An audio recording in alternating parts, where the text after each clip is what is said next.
नमस्कार मैत्रिणींनो, स्वागत आहे तुमचं शिवणकाम विथ पुष्पामध्ये। तर आजच्या व्हिडिओमध्ये मी कटोरी ब्लाउजचं पेपर कटिंग कसं करायचं याची अगदी सोपी पद्धत सविस्तरपणे आणि स्टेप बाय स्टेप सांगणार आहे। शक्यतो आपण ज्यावेळेस पेपर कटिंग करत असतो त्यावेळेस आपण 1 इंच उंचीमध्ये मिळवत असतो आणि दोन्ही भागाचं कटिंग करत असतो आणि एक्स्ट्राचं शिलाई मार्जिन आपण नंतर कपड्यावर वाढवत असतो।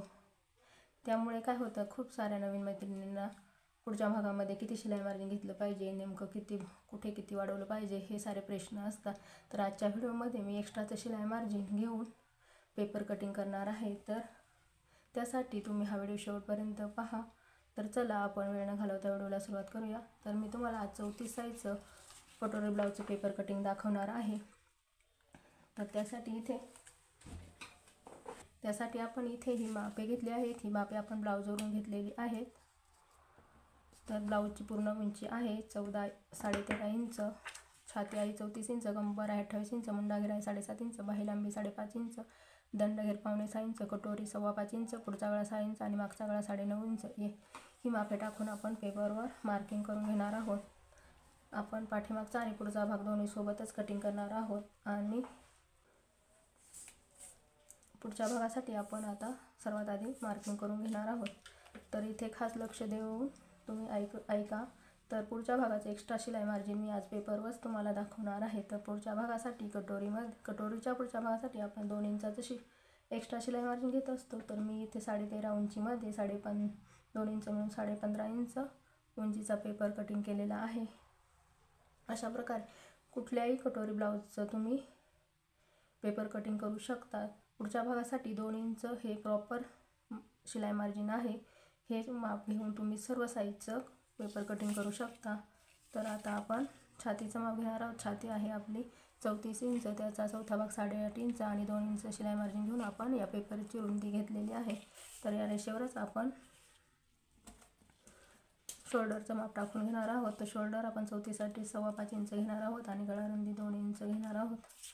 तर या शोल्डरच्या पॉईंटपासून आपण मुंड्याचं माप टाकणार आहोत। तर मुंडा आपण 6 इंच घेणार आहोत। आता या पॉईंटमधूनच आपण छातीचं माप टाकणार आहोत। छाती आहे आपली 34 साठी 4.5 भाग 8.5 इंच आणि 2 इंच शिलाई मार्जिन। अशा प्रकारे हे पॉईंट आपण जोडून घेणार आहोत। इथे असा एक चौकोन तयार होतो। आता आपण इथे खाली कमरेचं माप घेणार आहोत। आपली कंबर आहे 28 इंच, तर त्याचा चौथा भाग येतो 7 इंच। 7 इंचावर एक पॉईंट द्यायचा प्लस 1 इंच पाठीमागचा आणि 2 इंच शिलाई मार्जिन। अशा प्रकारे आता हे कटिंगचे पॉईंट आपण असे जोडून घेणार आहोत आणि फिटिंग पॉईंट पण असे जोडून घ्यायचे आहे। आता या मुंड्याच्या रेषेवर आपण असा मध्य घ्यायचा आहे। मध्य घेऊन पाठीमागच्या मुंड्याला शेप देण्यासाठी 1.25 इंचावर एक मार्क करायचा आहे आणि पुढच्या मुंड्यासाठी आपण 1.25 इंचावर एक मार्क करायचा आहे आणि या पॉईंटमधून पाठीमागच्या मुंड्याचा शेप देऊन घ्यायचा आहे आणि इकडे मुंड्याला 1.25 इंच उतार देऊन असा शेप देऊन घ्यायचा आहे। लगेचच पुढच्या मुंड्याचा असा शेप देऊन घेऊयात। इथे हा 1.25 इंच उतार दिल्यामुळे इथे ब्लाऊजला चुन्या वगैरे पडत नाही, म्हणून हा 1.25 इंच उतार देणे खूप गरजेचं आहे। तर आता आपण पुढच्या गळ्याचं माप घेऊयात। पुढचा गळा आहे 6 इंच, त्यामध्ये अर्धा इंच मिळवून आपण 6.5 इंचावर पॉईंट दिला आणि वरची गळा रुंदी 2 इंच आहे, तर खाली आपण 2.25 इंच घेणार आहोत आणि अशा प्रकारे इथे असा बॉक्स तयार करून घ्यायचा आहे आणि इथे गोल गळ्याचा शेप देऊन घ्यायचा आहे।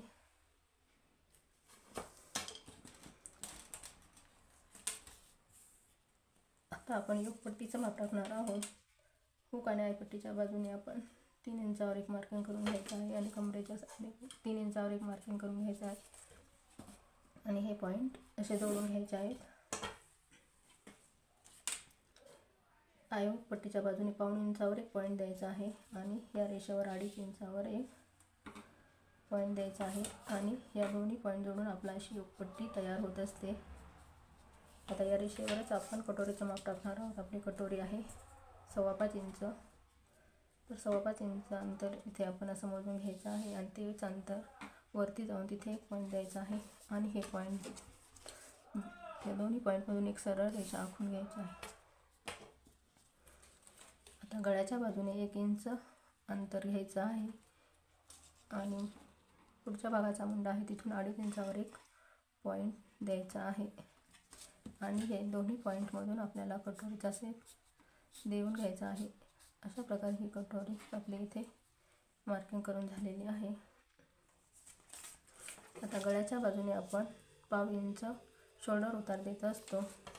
हा शोल्डर उतार दिल्यामुळे आपला ब्लाऊज फिटिंगला अगदी प्रॉपर बसतो. जर डीप नेक असेल तर शोल्डर उतार देणे गरजेचेच असते, म्हणून शोल्डर उतार द्यायला विसरायचं नाही. तर आता आपण कटिंग करून घेऊया.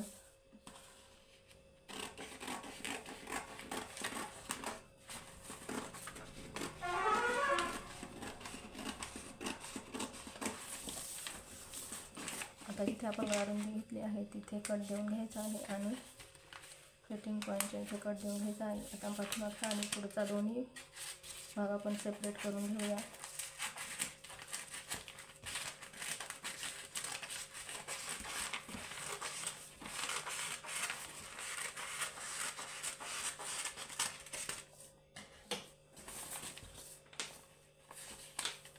पाठीमागचा भाग थोडा वेळ आपण बाजूला ठेवूया.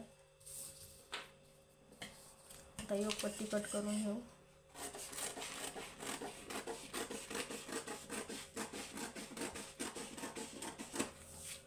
कटोरी कट करून घेऊया.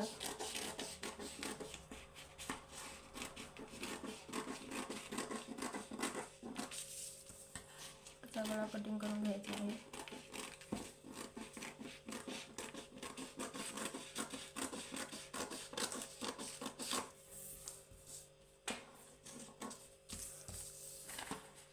तर पाठीमागचा मुंडा असा कट करून टाकायचा आहे.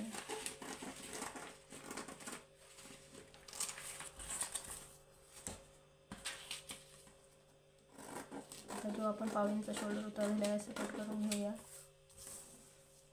आता ही शोल्डर पट्टी आपली शिलाई मार्जिनसह तयार झालेली आहे. हे दोन्ही पार्ट आपण थोडा वेळ बाजूला ठेवूया.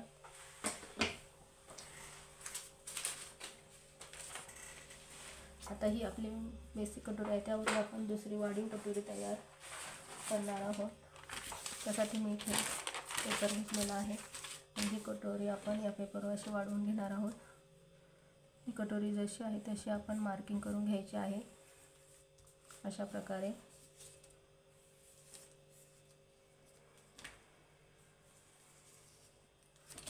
आपण ही कटोरी जशीच्या तशी मार्किंग करून घेतलेली आहे.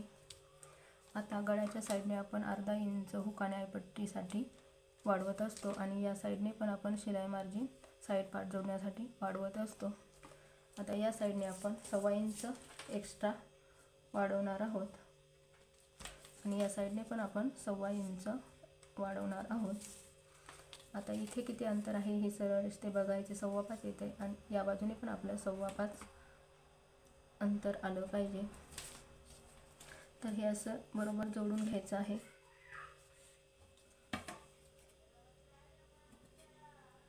या रेषा अशा सरळ जोडून घ्यायच्या आहे. या साईडला आपण असा कटोरीला शेप देऊन घेऊया.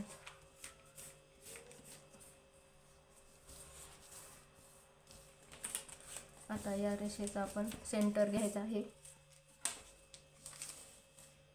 8 येत आहे तर त्याचा आपला सेंटर येणार आहे 4 इंच आणि त्याच्या इंचाच्या पॉईंटमधून खाली 1.5 इंचावर एक पॉईंट द्यायचा आहे आणि ही अशी सरळ रेषा आखून घ्यायची आहे. आता हे सर्व पॉईंट तिन्ही जोडायचे आहेत. अशा प्रकारे आपली कटोरी इथे मार्किंग करून झालेली आहे. कटोरीला थोडा खालच्या बाजूने कर्व आकार द्यायचा आहे, त्यामुळे कटोरी योगपट्टीच्या साईडने अगदी व्यवस्थित प्रॉपर शेपमध्ये बसते. अशा प्रकारे कटोरीचं मार्किंग करून झालेलं आहे. तर आपण कटिंग करून घेऊया.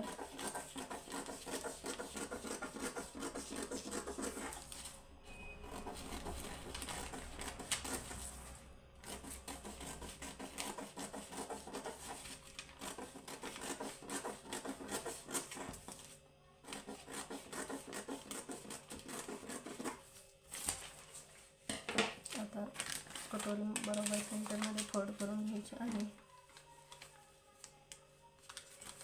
करून घ्यायचे आहे आणि ते सेंटर घ्यायचं आहे.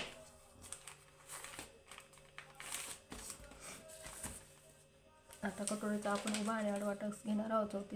34 साईजसाठी आपण 1.5 इंचाचा आडवा टक्स घेतो आणि उभा टक्स 2.25 इंचावर घ्यायचा आहे आणि असं मार्किंग करून घ्यायचं आहे. तर सेंटरला कट मारून घेतलेला आहे आणि टक्सचा पण कट मारून घ्यायचा आणि मध्ये पण इथे कट मारून घ्यायचा, त्यामुळे पेपर कपड्यावर ठेवल्यावर पुन्हा मार्किंग करायला लागत नाही. अशा प्रकारे हे आपण कटोरीचं मार्किंग करून कटिंग करून घेतलेलं आहे. तर आता आपण पाठीमागचा भाग बघणार आहोत. तर पाठीमागचा भाग आणि पुढचा भाग आपण सोबतच कटिंग केला होता आणि पुढच्या भागासाठी आपण 2 इंचाचं एक्स्ट्रा शिलाई मार्जिन घेतलं होतं. तर पाठीमागच्या भागासाठी आपल्याला 1 इंचाचं शिलाई मार्जिन लागतं. तर आपण पाठीमागच्या भागातून 1 इंच कटिंग करून घेणार आहोत.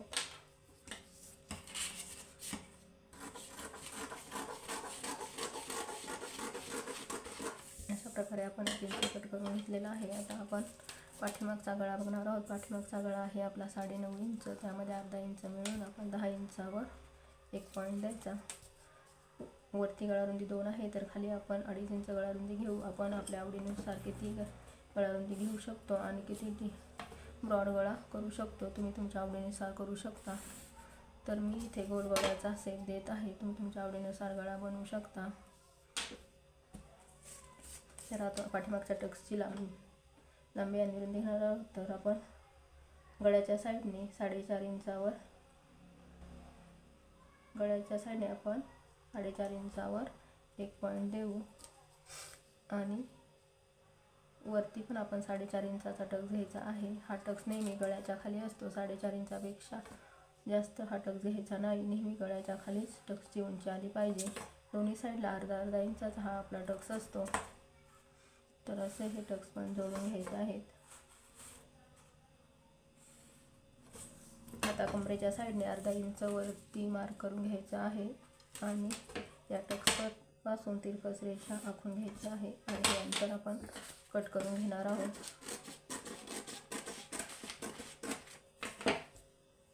तर गळा पण आपण कट करून घेणार आहोत.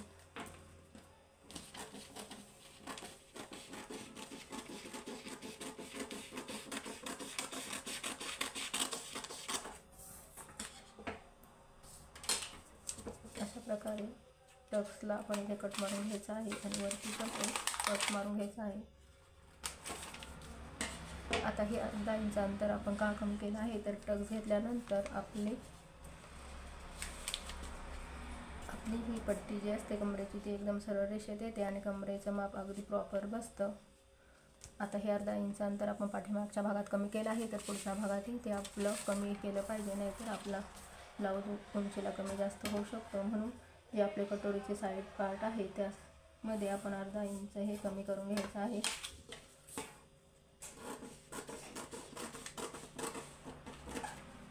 अशा प्रकारे हे आपण कटिंग करून घेतलं आहे.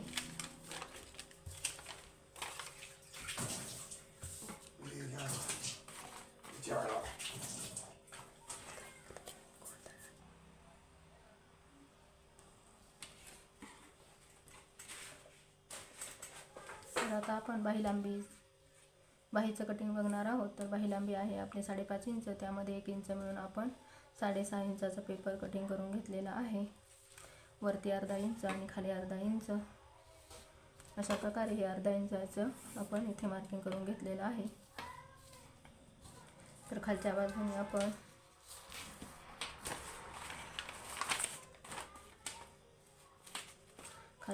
आपण दंडघेराचं माप टाकणार आहोत. दंडघेरा आहे 5.5 इंच आणि प्लस 2 इंच शिलाई मार्जिन. आता 34 साईजसाठी आपण वरून मुंडा खोली 2.5 इंचावर घेणार आहोत. 5 इंचाच्या आतमध्ये आपण 2.5 इंचच मुंडा खोली घेत असतो. हेच अंतर 2.5 इंच आपण पुढे घेणार आहोत आणि त्यामधून एक सरळ रेष आखून घेणार आहोत. आता आपण जे मुंडा घेराचं माप घेतलं आहे ते आहे 7.5 इंच. ते या रेषेवर आपण टाकून घेणार आहोत. बाहीचं कटिंग आपण मुंडा घेराच्या मापावरूनच करत असतो. त्यापुढे 2 इंच शिलाई मार्जिन ही तिरकस रेष अशी आखून घ्यायची आहे.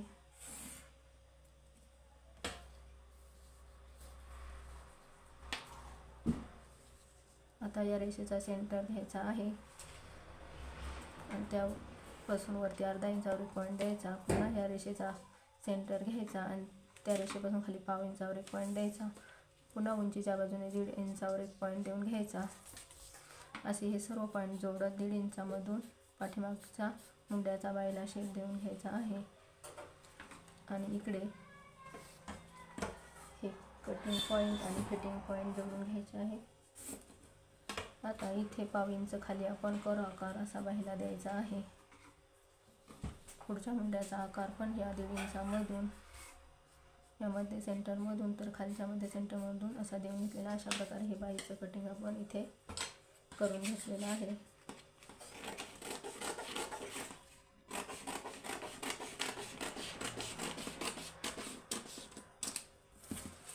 मध्ये एक सेंटर देऊन घ्यायचा, कट देऊन घ्यायचा आहे आणि फिटिंगला पण एक कट देऊन घ्यायचा. आता पाठीमागच्या भागाचा आपण मुंडा कटिंग करून घेणार आहोत.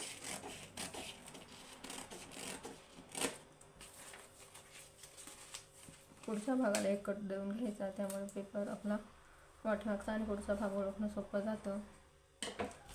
अशा प्रकारे हे कटोरी ब्लाऊजचं पेपर कटिंग आज आपण केलेलं आहे. परफेक्ट असं मेजरमेंट तुम्हाला मी आज सांगितलेलं आहे. पुढच्या भागामध्ये किती परफेक्ट असं मेजरमेंट घ्यायचं हे मी आजच्या या व्हिडिओमध्ये सांगितलेलं आहे. त्यामुळे तुम्हाला तुमचे डाऊट अगदी क्लिअर झाले असतील. कारण कटोरी ब्लाऊजमध्ये पुढच्या भागासाठी नेमकं किती शिलाई मार्जिन घ्यायचं याबद्दल सर्वांनाच डाऊट असतात. परंतु आज ते डाऊट मी तुमचे क्लिअर केलेले आहेत. अगदी सोपी अशी पद्धत सविस्तरपणे आणि स्टेप बाय स्टेप तुम्हाला सांगितलेले आहे. त्यामुळे तुम्ही या पद्धतीने पेपर कटिंग करून बघा आणि ब्लाऊज शिवून बघा. अगदी परफेक्ट असे बसतात. उंचीलाही कमी पडत नाही. पुढचा भाग छातीमध्ये व्यवस्थित बसतो. योगपट्टी छातीवर येत नाही आणि परफेक्ट असं हे मेजरमेंट आहे. नक्कीच तुम्ही या पद्धतीने ब्लाऊज शिवून बघा. तर तुम्हाला व्हिडिओ कसा वाटला नक्की कमेंट करून सांगा. व्हिडिओ जर आवडला असेल तर व्हिडिओला लाईक, शेअर आणि सबस्क्राईब करा. तर माझा व्हिडिओ शेवटपर्यंत पाहिल्याबद्दल तुमचे सर्वांना मनापासून धन्यवाद.